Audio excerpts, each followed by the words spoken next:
Շահումյանի ջոկատը ստանում է նահանջի հրաման։ Ջոկատի տղերքից մեկը մտնում է հրամանատարի մոտ եւ ասում. «Հրամանատար, անտառում երեխայի լացի ձայն լսեցի»։ Ու ինչ-որ մեկն ասում էր. «Բալա, սուս ыրա»։ Հրամանատարը ասում է.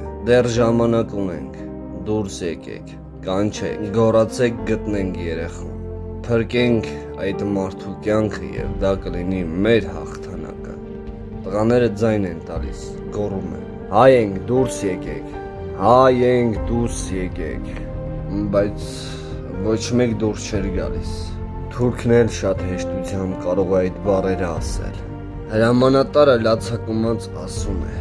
«Տղերք, ձեր հոգուն մատաղ, եկեք նենց մի բան անենք, որ թուրքը մեռնի չի կարող անի»։ Ու երգում են մի երգ. 8 փրի տակից դուրս են գալի 43 երեխա, ու մի ծերունի, մի հրացանով։ Երեխաների անորոշ բախտն էր փրկում։ Իսկ այն երգը, որ երգեցին տղերքը, Գետաշենի երգն էր։